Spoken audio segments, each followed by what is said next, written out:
오늘은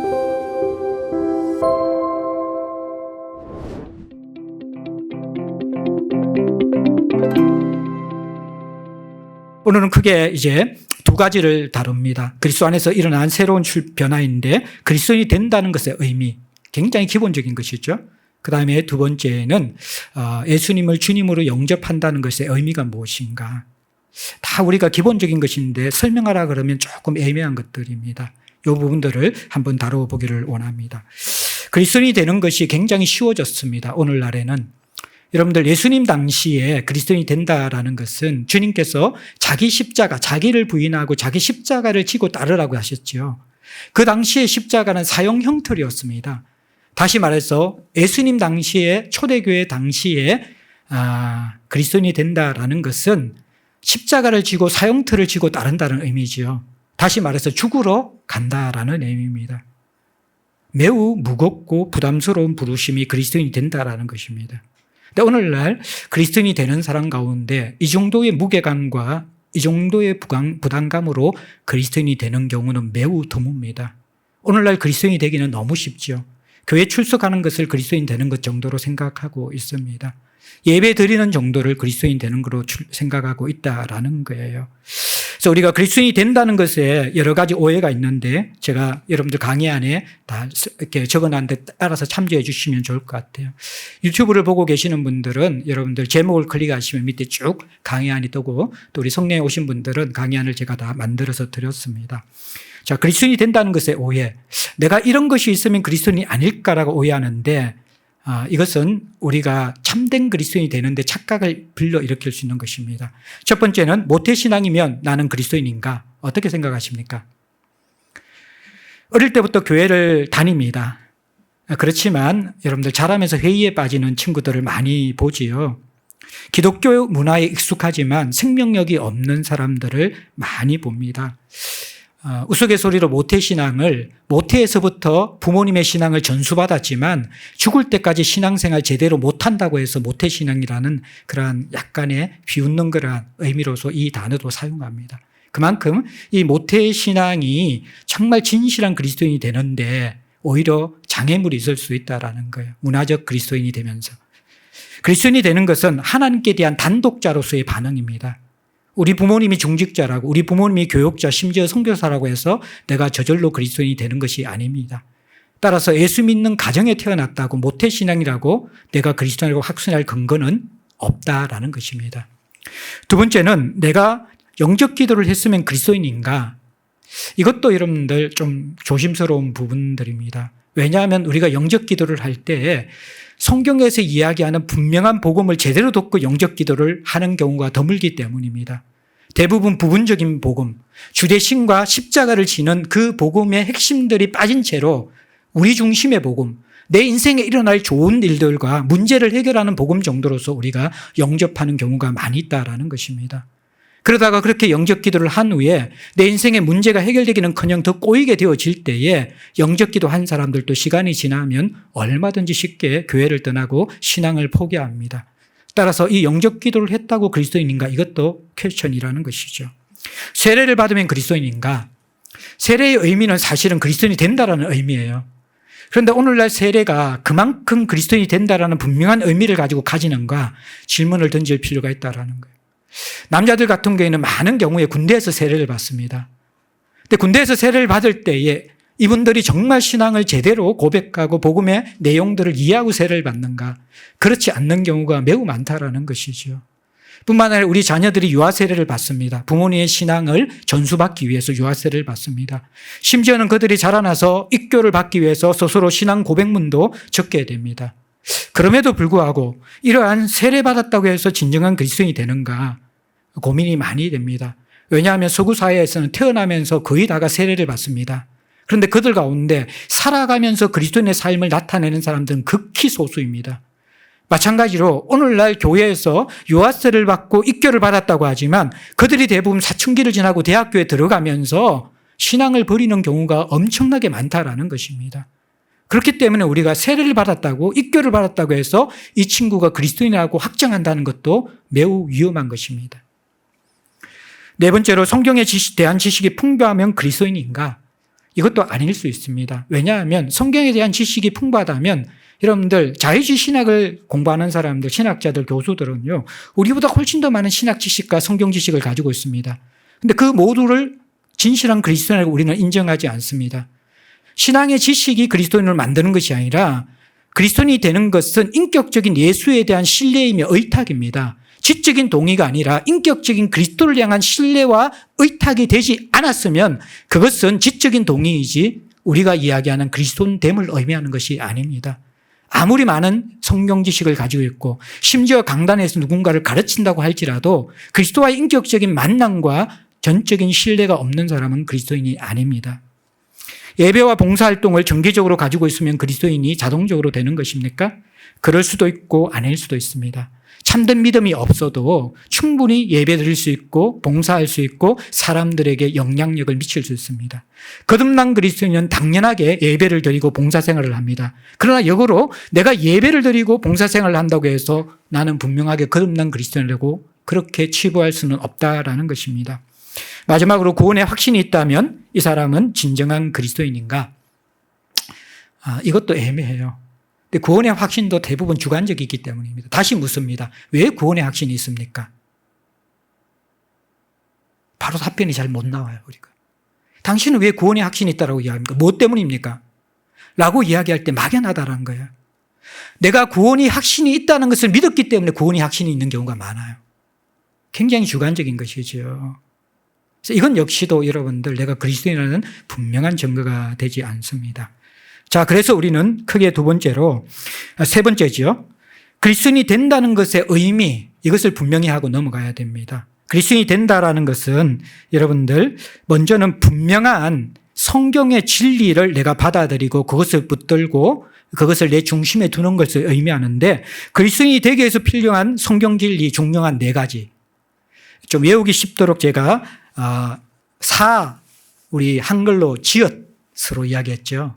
그러니까 중요한 단어가 다 지읒으로 시작되어져요. 주인, 그 다음에 죄인, 죽음, 주인 이렇게 되어져 있습니다.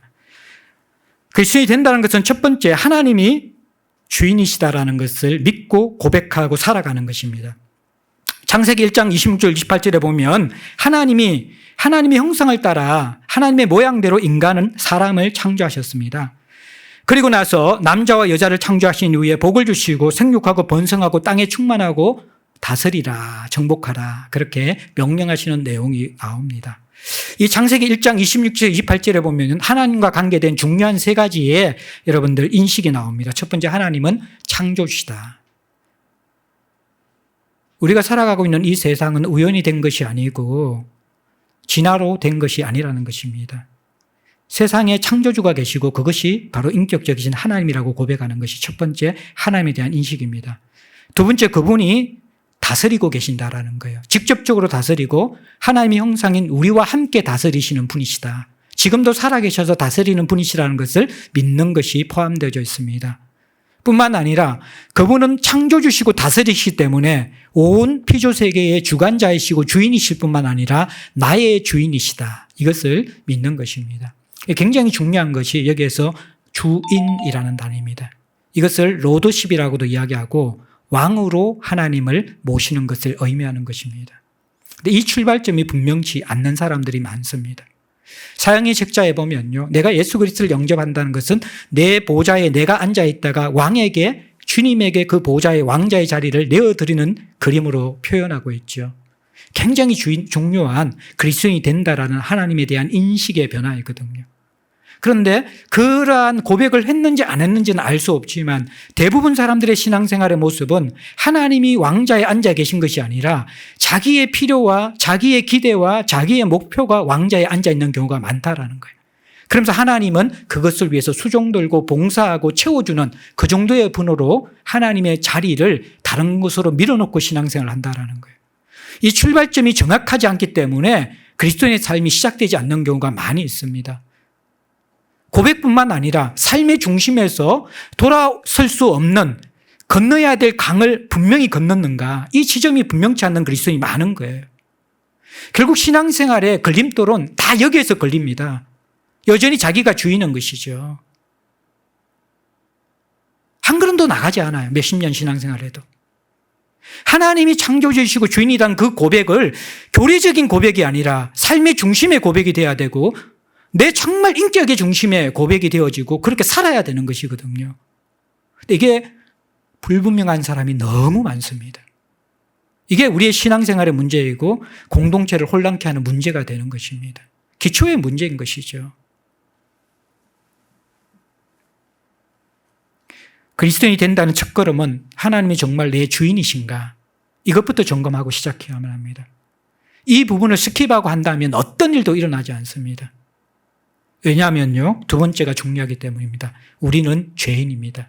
하나님은 주인이시고 우리는 죄인입니다. 로마서 3장 23절에 보면 모든 사람이 죄를 범하였으며 하나님의 영광이 이르지 못하느니라고 이야기합니다. 죄라는 것이 영어로 SIN이죠. 신이라는 것입니다. SIN은요, S와 N 사이에 I라는 단어가 중심에 있죠. 그래서 죄를 I-centered라고 이야기합니다. 내가 중심에 딱 꽂혀 있는 것, 내가 중심에 딱 자리를 잡고 있는 것, 이걸 죄라고 이야기합니다. 그래서 자기 중심주의가 죄라는 것이죠. 이걸 더 쉽게 이야기하면요, 죄라는 것은 여러분들이 입으로 고백하든지 삶으로 살든지 이렇게 고백하고 이렇게 사는 겁니다. 전부 내 거야. 많이 들어봤죠? 누가 전부 내 거야 그래요? 여러분 자녀들이 그럽니다. 이건 내 거야! 근데 이게 죄의 본질입니다. 왜요? 하나님이 창조주시잖아요. 그럼 모든 것이 누구의 것입니까? 하나님의 것이지요. 근데 죄는요, 항상 살아가면서 이건 내 거야! 라고 이야기하는 겁니다. 그 다음 또 어떤 말을 합니까? 내 거니까 손대지 마. 내 거니까 간섭하지 마. 이게 여러분들 죄의 핵심입니다. 내 시간, 나의 재정, 나의 재능, 요거 내 거니까 손대지 말라라는 거예요. 내가 즐기고 싶은 것, 내가 좋아하는 것, 내 건데 손대지 말라라는 거예요. 간섭하지 말라라는 거예요. 이게 여러분들 첫 번째가 정확하면 이게 죄라는 것이 깨달아주는 것이죠. 하나님이 주인이라는 인식이 없으면요, 내가 주인인데 그게 뭐가 문제가 됩니까? 이건 내 거야. 간섭하지 마, 손대지 마. 그건 정상적인 거예요. 근데 성경은 이게 죄라는 것이죠. 이러한 자기 중심성에서 음란과 도둑질과 거짓말과 탐욕들과 수많은 죄의 열매들이 거기서 결실되는 것입니다. 죄는 윤리적으로 드러나기 전에 이건 내 거야 라고 이야기하는 순간 이 사람이 죄인인 거예요. 내 거니까 간섭하지 마, 손대지 마.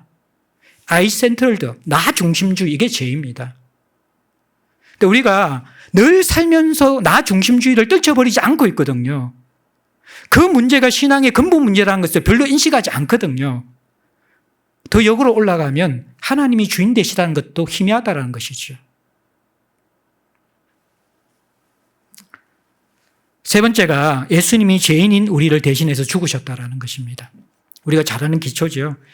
로마서 6장 23절에 보면 죄의 삭은 사망이요 하나님의 은사는 그리스도 예수 안에서 그리스도 우리 주 안에 있는 영생이니라. 죄의 삭은 사망이에요. 우리는 이건 내 거야 라는 그 죄는 죽음에 해당한 죄입니다. 그런데 이러한 우리를 위해서 요한복음 3장 16절에 하나님이 세상을 이처럼 사랑하사 독생자를 주셨으니 이는 그를 믿는 자마다 멸망치 않고 영생을 얻게 하려 하심이라 라고 이야기했습니다. 죽을 우리들을 대신 죽으셔서 멸망시키지 않고 영생을 얻게 하려 하시는 것. 그게 예수님의 구속 사역입니다.